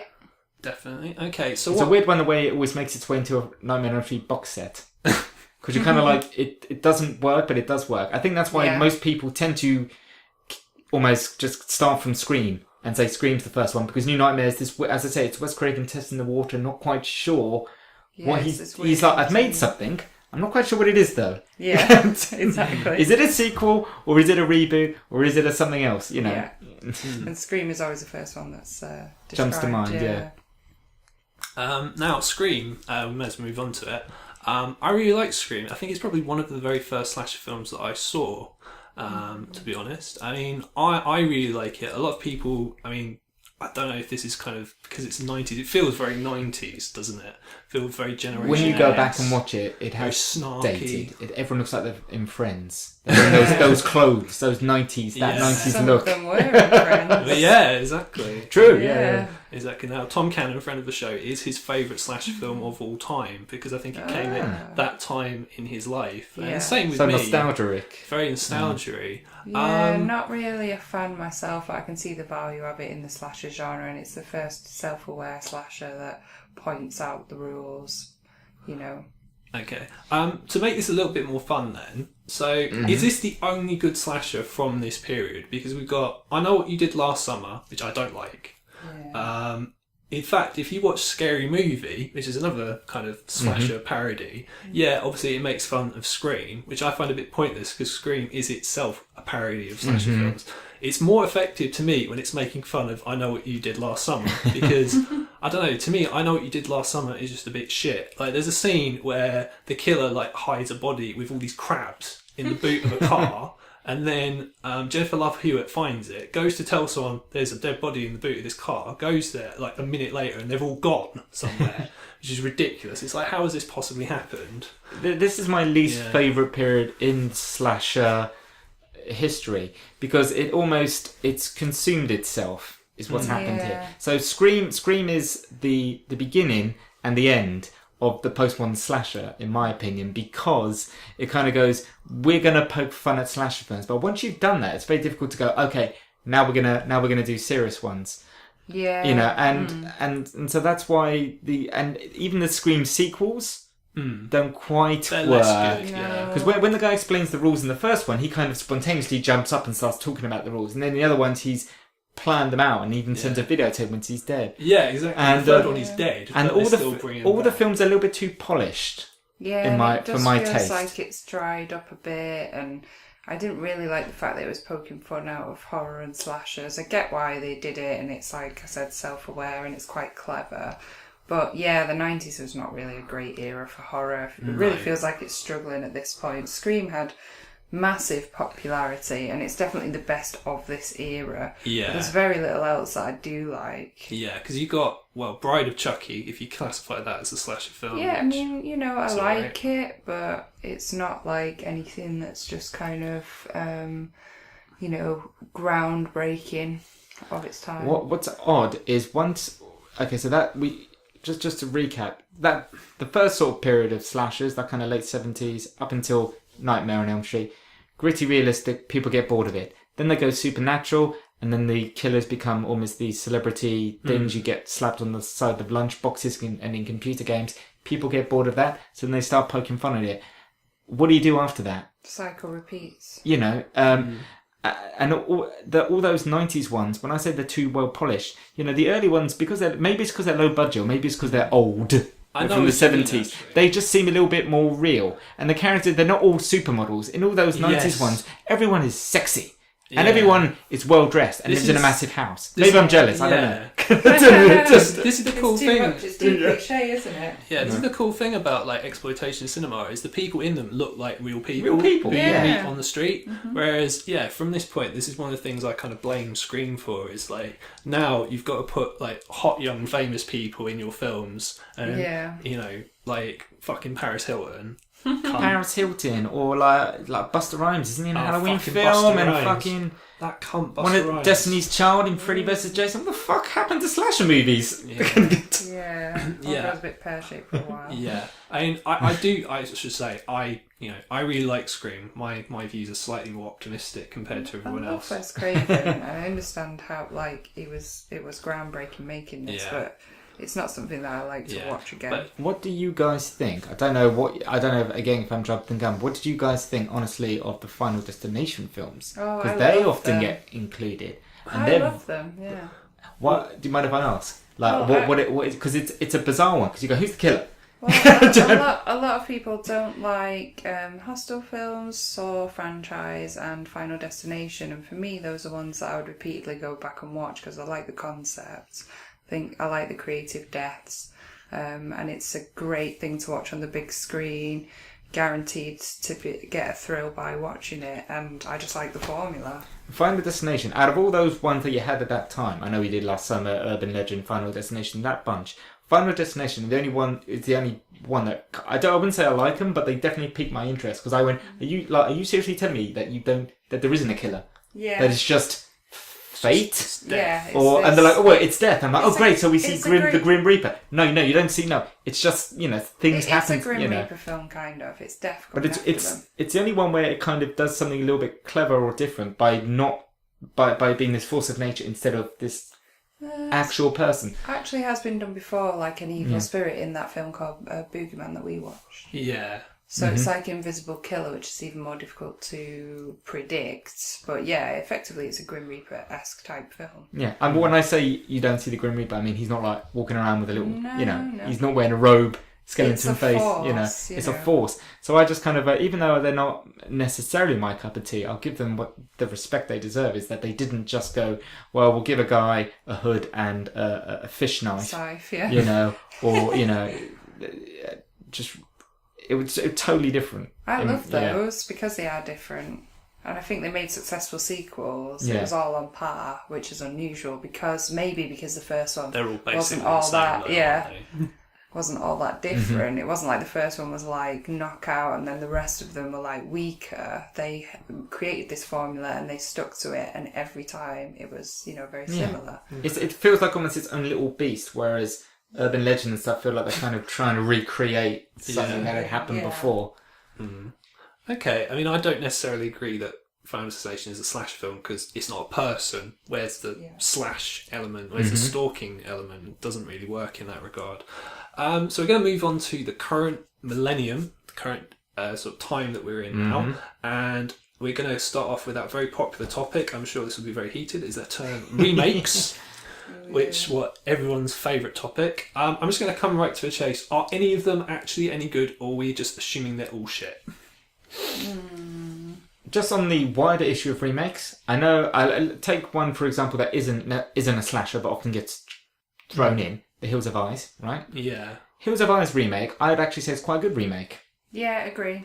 So I don't want to say, like, poo-poo the whole concept of slasher remakes, saying they're all going to be shit. But something that, because I would say that Hills of Eyes I would hold up as saying it did its own thing and it did it quite well and it was kind of quite true to the source material, but then ran off and took elements and carried it on. So using that as the basis. In the Hills of Eyes, they kind of take the idea from the original that this is a nuclear site or a nuclear testing site, and they went, what if we do our own thing and they're all mutants from this test site? You see where I'm going with this? Yeah. So that to me would make a good slasher reboot. If you take the original but you do something new with it enough that you're having your cake and eating it, you're staying close to the source material. A lot of the ones that they've redone like that, the Freddy one was crap. Yeah, so we may as well go through them. I didn't mind that, but it can't touch the original franchise. Yeah, so I was going to say... I enjoyed watching it. Yeah, I mean, I hate the Nightmare on Elm Street remake. I think it's an absolute travesty. It's an absolute piece of shit. I liked his, It's terrible. His more realistic... It's got fucking jump scares in it. I do like the way he looks. Yeah, because something I never liked about Freddy's, he never looked like realistically a Burns victim, whereas now he kind of does. And I was really looking forward to it based on that. Yeah. And then the characters now are very watered down. very... And like I said, Nancy, the best final girl in this, who are these people? Well, it's Rooney Mara. I like it for him in that remake, but it can't touch the original franchise for me. I'm sorry, as that again, it's... You know, you got scenes where Freddy goes into dreams and then they just wake up and they're fine. It's like that doesn't happen in the original. It's just shit jump scares. The micro dream sequence in the supermarket where they see him and they don't see him because they're drifting in and out. It's almost that bit's almost insulting to the audience. It's like don't do that. Yeah. Don't, and get really into the dream. Absolutely. It'd be interesting if they did a Nightmare on Elm Street film without any dream sequences. So all you see is the people just asleep because they're not. No, it's all in their heads, isn't it? Yeah. So it'd be brilliant if they were going to remake it, and then the person's just in their bed and they just go and die, and you don't know what happened. You don't know what happened. Okay, I would argue that Friday the 13th remake is not bad. That's not to say that it's good, but bear in mind that, in my opinion, the bar's quite low in Friday the 13th, and that's why a lot of the films can get away with it. A bit like Carry On films, you don't expect too much going in. And with the Friday the 13th reboot, I kind of went, okay, so you've addressed the issue of part Friday the 13th, 1 being about the mum, and 2, he's got a bag, and he doesn't get his hockey mask and stuff to the third film. You've kind of addressed that. It's not brilliant. I mean, it's better than Jason Goes to Hell. I'm just saying. I don't dislike it, but it can't touch the original. I mean, my opinion on the Friday the 13th remake is kind of similar to, well, I was going to say it's similar to my opinion of the Texas Chainsaw Massacre remake in that it's too glossy, it's too clean looking, too pristine. I don't like the way it looks.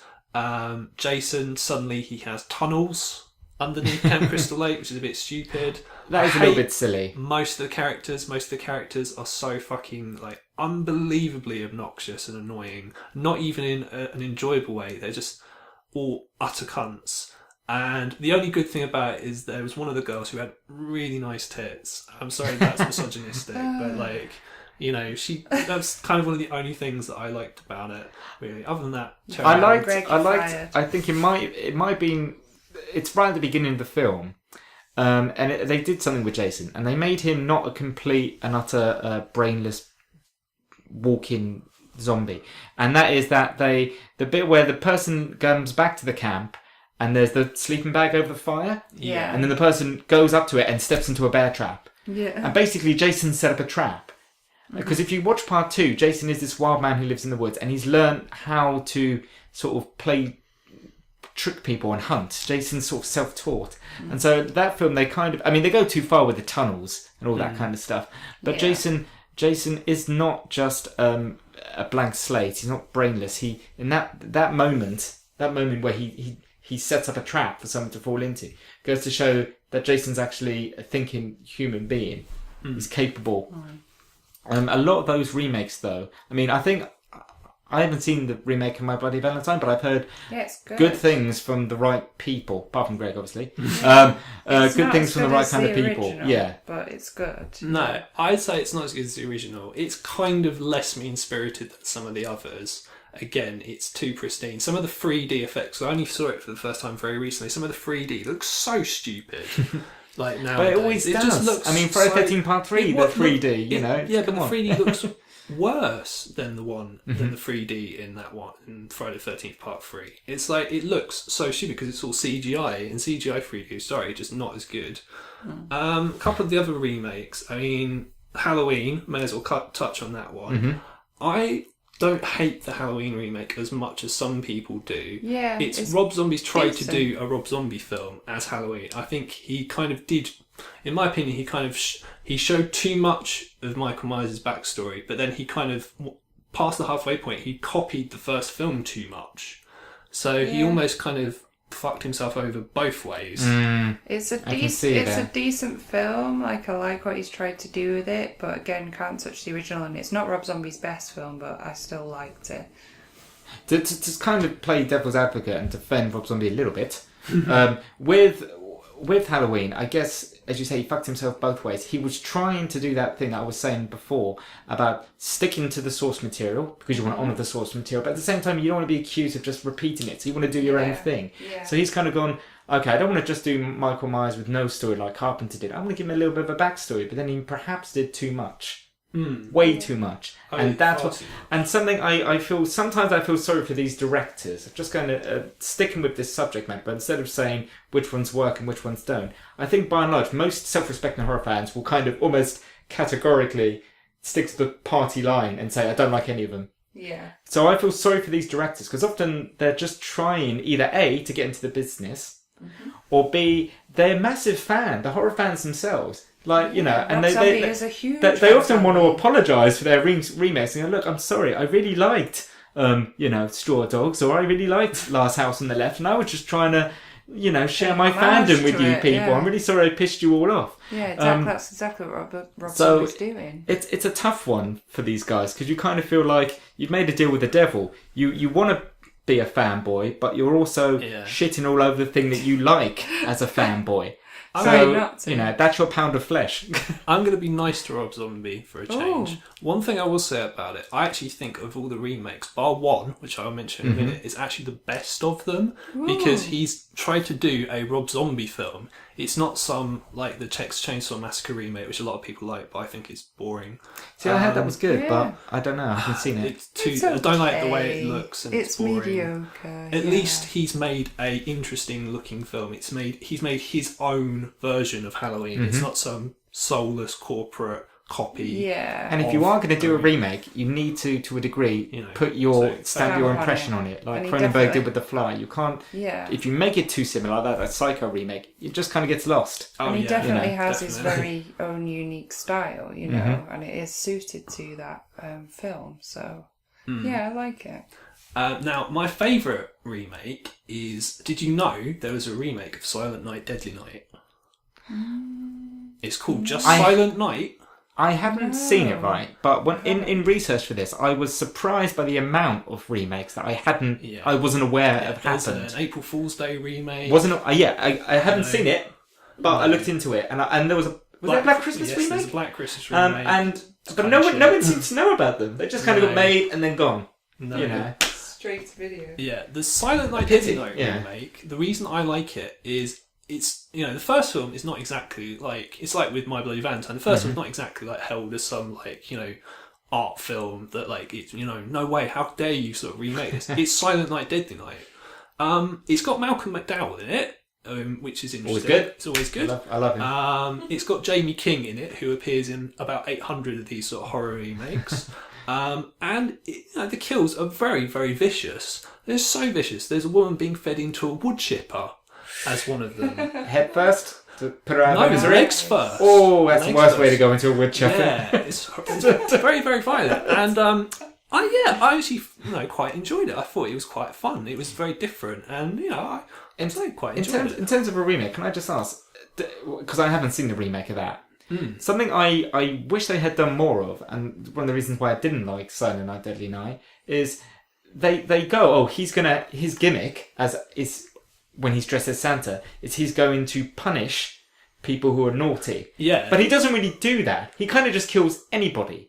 Yeah, it's the same in the remake. Because if in the remake, he has a kind of, like Two-Face in Batman, he kind of has I'm going to be good sometimes and not kill this person because they've been righteous, they haven't had sex or done drugs, I won't kill that person, and this person I will kill. If they had done that duality of him in the original, I probably would have liked the original more. So I'm a little bit disappointed that they didn't do that in the remake. No, because that's the obvious thing to do. Well, no, in the Silent Night Deadly Night remake, he doesn't just kill anyone. There's people who he specifically lets live because they've been good. Oh, so they do that? They do that. Oh, brilliant. Yeah. Okay, then I retract my statement. Good on them. I probably will see it now.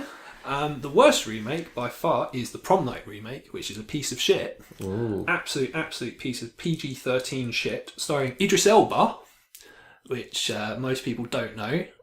He plays a policeman in this. Not the finest moment of Mr. Elba's career. Oh, and there's also the House of Wax remake, which is kind of like the House of Wax remake. We see Paris Hilton's head get chopped off. How many times has that been rewound? That is a good thing, yeah.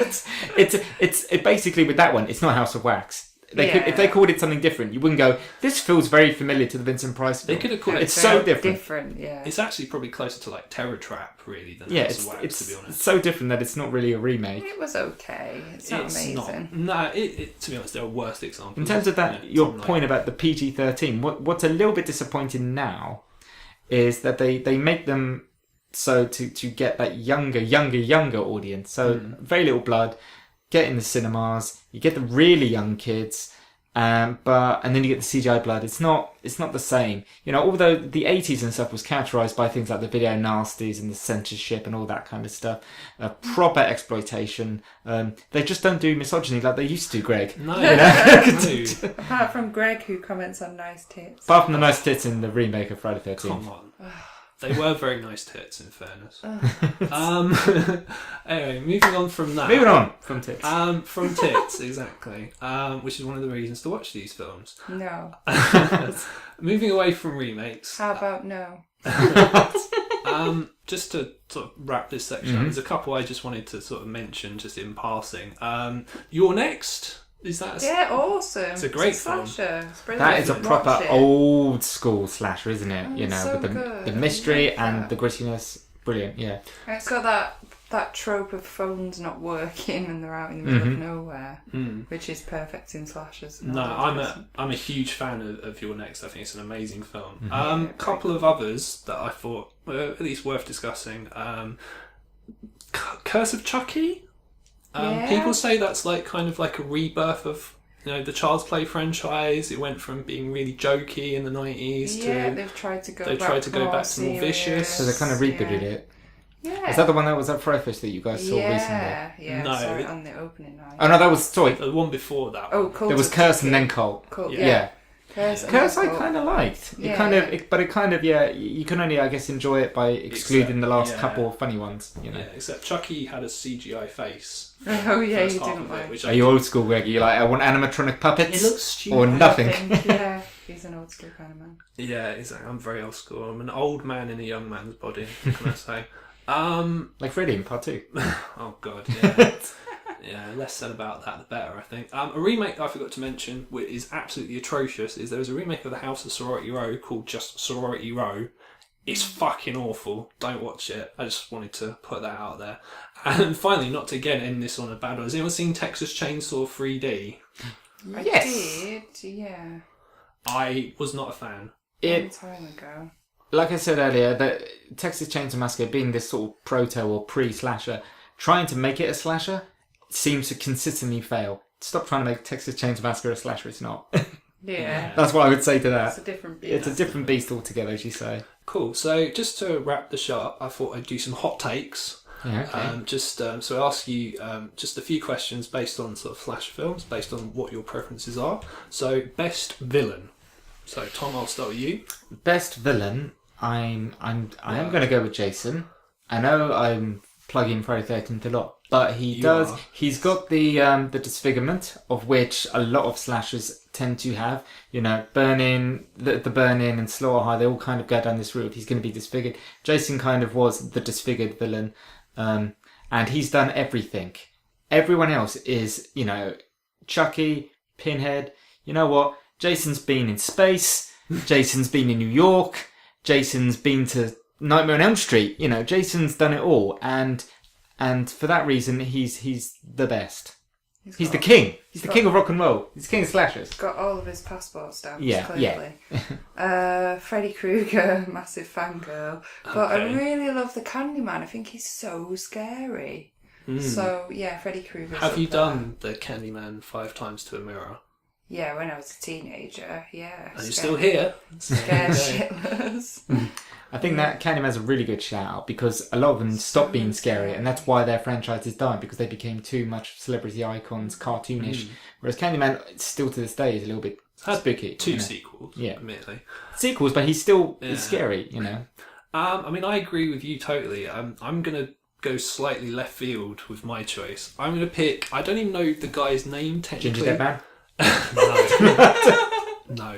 Not Gingerdead. Sorry, Gary Busey. I'm not going to pick that one. I'm going to pick Billy from Black Christmas, purely because we don't know anything about him, and that's what makes him scary. He makes really very, very eerie, odd phone calls, and they're very, very totally out there, really fucked up. We don't know what he looks like, but we know he's really dangerous, and he kills all these people, and he basically gets away with it.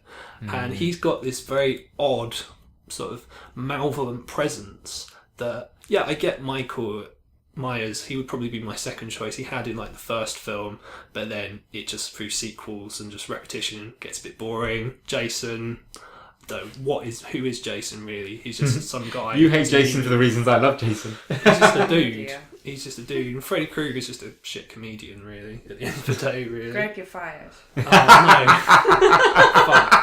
Well, as this is my last show. I'll end on a good one. Best final girl. Now, I think you already said your favourite final girl. Nancy is the best Nancy. because she doesn't follow the final girl formula. I love Nancy. Yeah. So I like Nancy because she doesn't follow the formula. I like Jason as the killer because he does follow the formula. Nancy is by far the best. I will explain why. Do you know who else is smart? In Hellraiser, she's just as smart. Oh, Ashley Lawrence. Yeah, Kirsty. Yeah, That's Kirsty it. is very much like Nancy, and I like both of those as final girls. They outsmart the killer. Yeah, and also Amy Steele in Friday the 13th Part 2, and obviously Jamie Lee Curtis, Laurie Strode, classic, sort of very obvious sort of choice to make there. But yeah, I think Nancy from Nightmare on Elm Street, probably the best one there. Now, this should be an interesting discussion. Character you were most pleased to see die? Paris Hilton. Most pleased to see die. Fucking hell, because this goes back to, I said about the douchebag jock. Yeah. I'm always so happy to see them die, but I don't know who I most, because they're... Oh. The guy in the Friday the 13th remake who was the douchebag jock, I was very, very happy to see him die. So I can't think of anyone else off the top of my head, so I'm going to pick him because he was just a total cunt and I hated him, and I just hated every single second he was on the screen. Even though I'm not a big fan of Terror Train, because, trains are long, the douchebag jock in there, the one who's dressed as like a monk, Right. I'm so glad when he dies because he's just such a horrible person. And that, I guess you get that release in slashers, watching somebody, this morbid part of you is like, I'm glad he's dead. I'm glad that person's dead. I got that completely with him. Yeah, absolutely. I would also give a shout out to every character in All the Girls Love Mandy Lane, including Mandy Lane herself. All terrible people. Alright, now this would be an interesting one. Best weapon. Chainsaw. I knew you'd fucking say that. Well, it's like a cliche. I like Freddy's glove because he's specially that bit at the beginning where he's specially making it. Love, care and attention goes into that glove. Jason just finds this weapon. Michael just finds his weapon. The thing about chainsaws is they're not a practical weapon. You can hear Leatherface coming a mile off. That's what I like about it. Apart from in pieces. Apart from literally, and actually in pieces. Texas Chainsaw Massacre, where he's able just to start it up In and go pieces, they straight. just sneak into an elevator with a fucking chainsaw. But, spotting it. It's amazing. Chainsaw is probably the coolest in terms of dramatic effect, perhaps. Hell It looks fucking awesome and it sounds awesome. But I think just because Freddy literally made that, that's just creative of Wes Craven to think of that, really. Yeah, I mean, Candyman's hook hand is pretty damn The cool. hook man's cool because that's a proper urban legendy type sort of, and he had a hook for a hand. So, yeah. Cool. I'd also give a shout out to, I mentioned it earlier, Pickaxe from My Bloody Valentine. Yeah. Quite that pretty vicious one. I'm going to say I really like the Burning, so I like the Shears. The garden shears from the Burning. If your next very, question, very nasty one. If your next question was going to be the worst weapon, I was going to say the shears. Oh no! They don't they're not really that practical. Sorry, but. Oh no. I do like a pitchfork as well. Unless you see Boogeyman 2, what is it called? Electric Return 2. of the Boogeyman. Revenge of the Boogeyman. Yeah. Revenge of the Boogeyman and the shaving foam and electric toothbrush death. Yeah. Which is Death by electric toothbrush. Yeah. You know what's weird with the pitchfork? Pitchfork looks like it's going to be a cool weapon, but it's not. It's not very practical. Like in Friday the 13th Part 2, before Jason properly gets his machete as his signature weapon, they try and make the pitchfork his thing, and it just looks a bit American Gothic. It just looks a little bit silly. The bag and pitchfork that doesn't really win people over in the way that machete and hockey mask. It's going to go bale some hay. Yeah. Okay. And finally, the most important question, and I think this could go on quite a while. Best death in a slasher film. Like I said before, I like in Jason X the face in the liquid nitrogen and the smash, just because it's just completely out of left field. It's not a weapon. it's and the idea of when it breaks like glass, you're just like, okay, so where's this film going to go after this? Because that's basically not its first death, but one of the first ones. Pretty creative. Yeah. I like that. I would say this is a bit of a cheat because it's not one death. I'm going to say the Raft Massacre from The Burning, which is I think a good death scene, which is fucking amazing. Mm-hmm. I love it. I love it so much. So I'm going to say that one. Oh God, I feel so underprepared. Well, you got all the deaths in Friday the 13th. You got the sleeping bag death that everyone mentions. In Part that 7, is quite funny. Yeah, which is quite funny. And you got all the deaths in the Nightmare on Elm Street films. Yeah. Oh, yeah. Actually, where in Nightmare, where they go into the bed and it's like all of the blood. Oh, the Johnny Depp. The Johnny Depp death is. Love that death. That's amazing. Cool. So yeah, that would be my best death.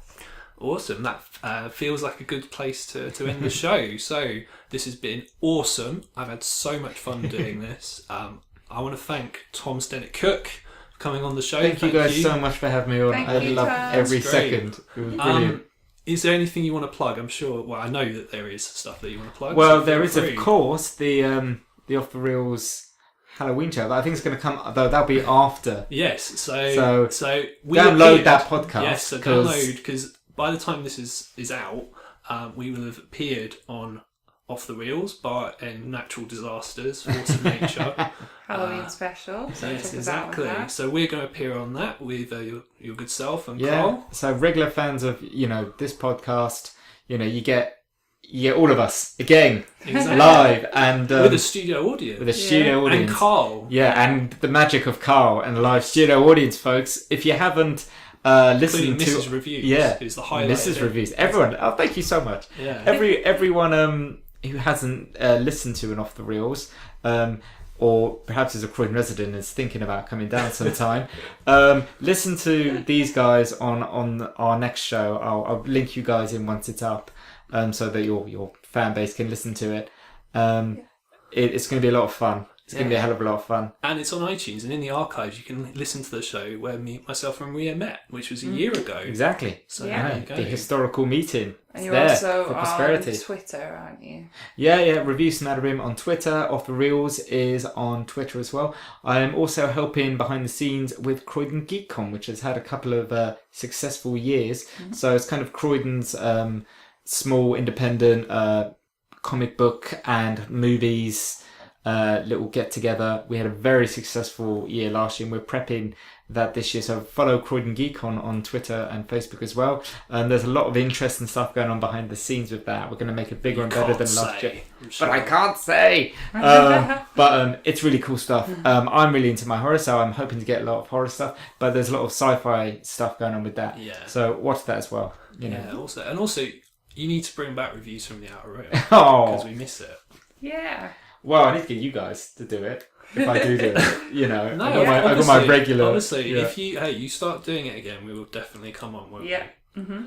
Awesome. So that's been Tom Dennett-Cook. I want to thank you very much once again for appearing on the show. Thank you so much. I had a great time. That's all right. I hope this time next year we should definitely do this again on a different subject. That'd be very interesting. I'd love to come back. Need to think of a subject for that. Special?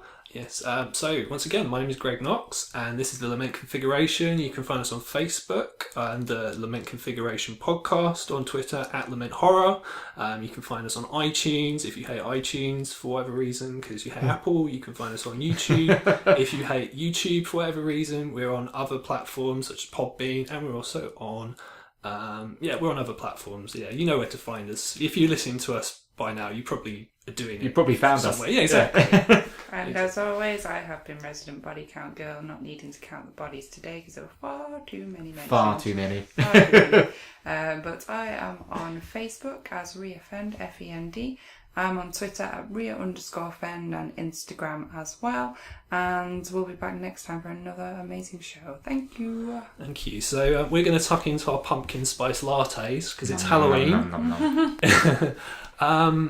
Happy Halloween, everyone. I wish you a very, very great holiday. And we will see you again next time. Goodbye, everyone. And give yourselves a round of applause. Season's greetings. Happy Halloween.